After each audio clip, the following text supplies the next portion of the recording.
जनगणनेत ओबीसींचा उल्लेख नसल्याचा मुद्दा राष्ट्रीय ओबीसी महासंघाकडून जिल्हाधिकाऱ्यांना निवेदन सादर।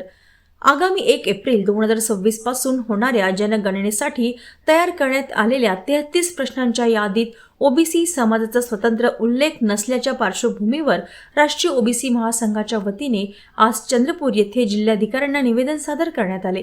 दिनांक 22 जानेवारी 2026 रोजी जनगणना महारजिस्टर यांनी प्रसिद्ध केलेल्या राजपत्रामध्ये अनुसूचित जाती व जमातीचा उल्लेख असताना ओबीसी समाजासाठी इतर असा शब्द वापरण्यात आल्याने ओबीसी समाजात नाराजी व्यक्त होत आहे। या संदर्भात सोमवार दिनांक 2 फेब्रुवारी 2026 रोजी दुपारी 3 वाजता चंद्रपूर जिल्हाधिकारी कार्यालयात राष्ट्रीय ओबीसी महासंघाचे महासचिव सचिन राजूरकर यांच्या नेतृत्वाखाली निवेदन सादर करण्यात आले। जनगणनेत ओबीसी समाजाचा स्पष्ट आणि स्वतंत्र उल्लेख करण्यात यावा अशी मागणी यावेळी करण्यात आली।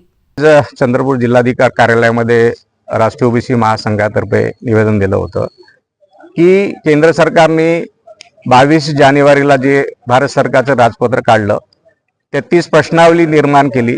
त्याच्यामध्ये 12व्या क्रमांकावर अनुसूचित जाती, जमाती आणि अन्य असा उल्लेख केला आहे। या राजपत्राचा आम्हाला आक्षेप आहे, कारण केंद्राचे मंत्री अश्विन रेल्वे मंत्री यांनी जेव्हा प्रेस कॉन्फरन्सला असं सांगितलं की यावर्षी जातनिहाय जनगणना होणार आहे, म्हणून आता जेव्हा आम्हाला अधिसूचना आमच्या हातात पडली त्याच्यामध्ये जातीचा कॉलम म्हणजे ओबीसीचा कॉलम नसल्यामुळे आज आम्ही निवेदन देत आहोत। या व्यतिरिक्त केंद्र सरकारने जर लवकरात लवकर याच्यावर ॲक्शन नाही घेतली तर देशभरात राष्ट्रीय ओबीसी महासंघ आंदोलन केल्याशिवाय राहणार नाही।